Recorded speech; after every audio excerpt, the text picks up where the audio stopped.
Okay, back from the UK. We have a little bit of catching up to do. First off, if you're not aware, I announced something over at mygrowthrings.com this week on Monday.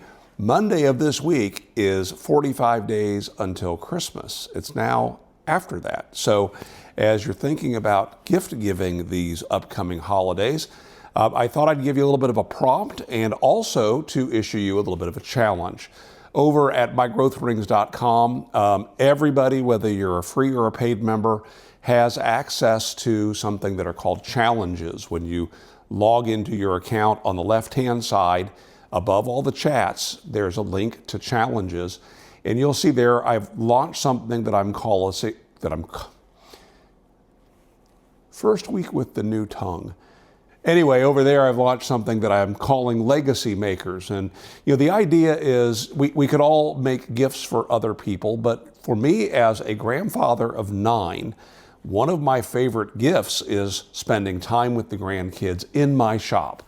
And so the idea behind the Legacy Makers Challenge is make a kit, make something that has to be completed by the person that you're giving the gift to, and part of the gift is you spending time with them, helping them to finish that project. Now, if they're not able to get to your shop and you're visiting them over the holidays, be sure to plan something that can be simply glued together and painted or finished.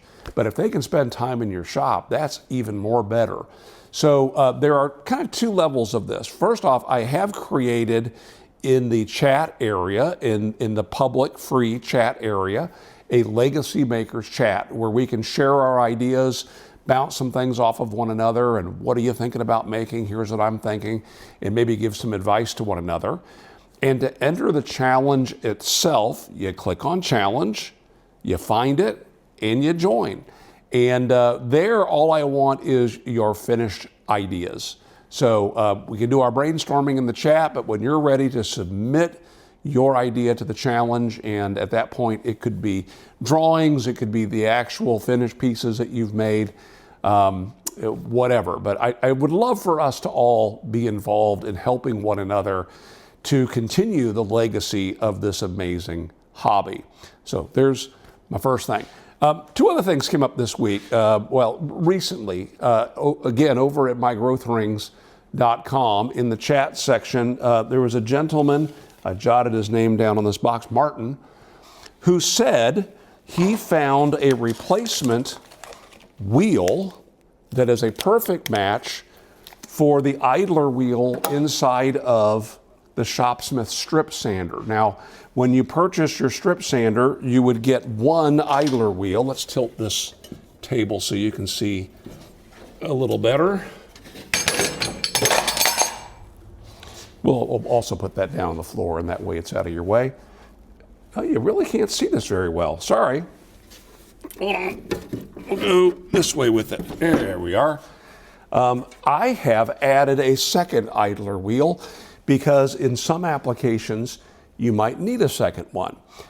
You may also, depending upon when you purchase yours, you may find that these wheels, unlike mine, which are steel with ball bearings at their core, yours may be plastic, and they may be running on plastic.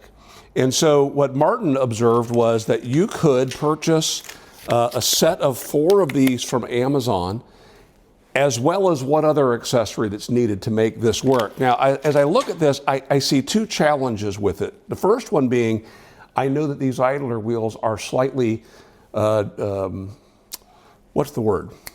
Help me. They got a little bit of a crown to them, a little bit of a dome.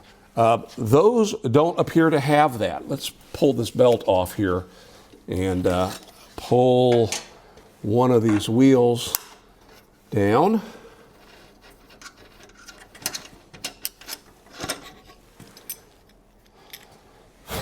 So that's potential problem number 1. Let me open this package here.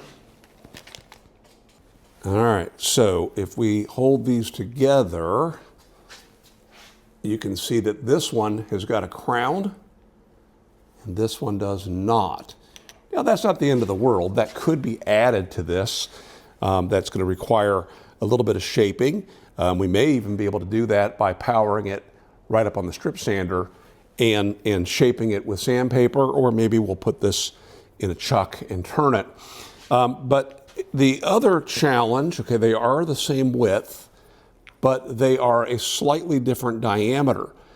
And that can come into play, especially when we get here and up here when we're doing sanding on a pierce cutting. This is something where maybe on a scroll saw, you've drilled a hole and cut inside of an opening, and then you can pass this belt through that piercing, and using two idler drums to guide it, these mount right up here behind the platen and guide the belt around. Well, that's an awfully tight fit, and I'm not sure that that's going to work there, again, unless we reduce the diameter. The good news is it's not too small, so it looks like we have some excess to work with. But do you see the other challenge we have here?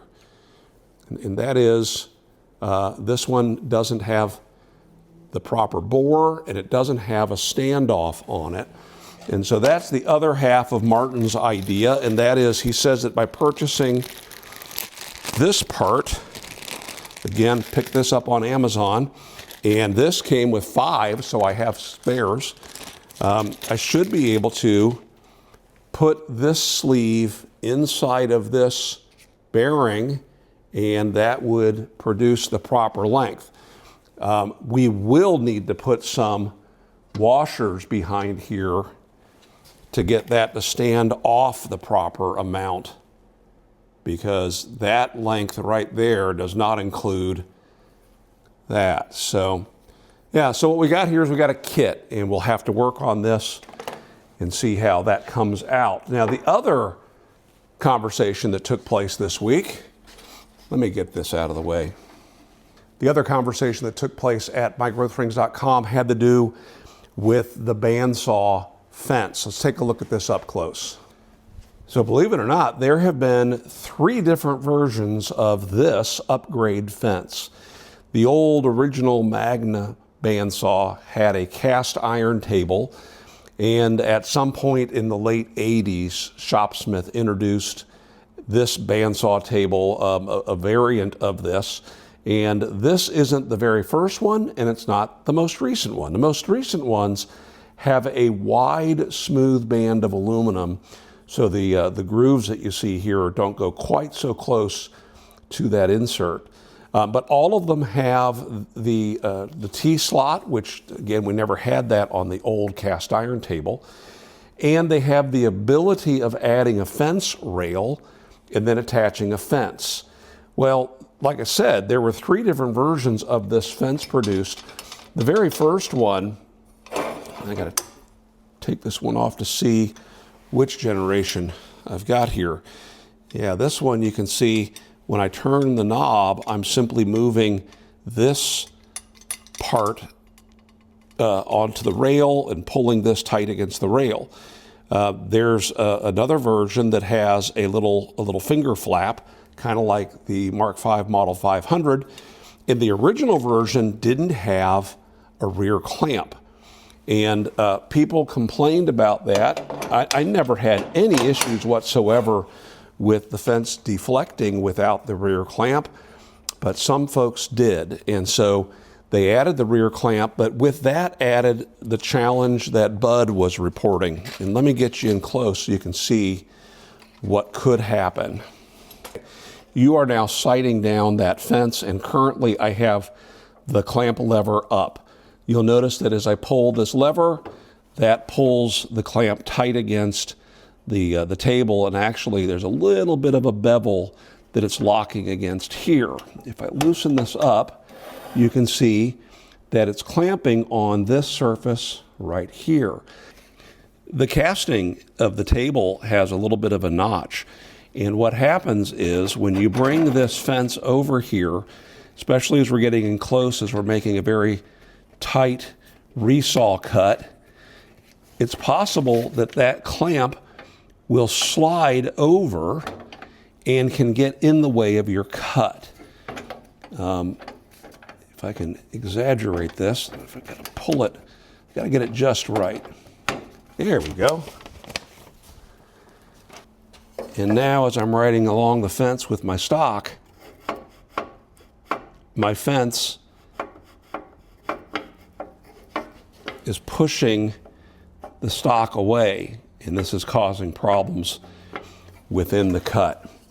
So how do you deal with this? Well, my first solution is, well, I just go back to the way the original fence was made. I don't even bother clamping it.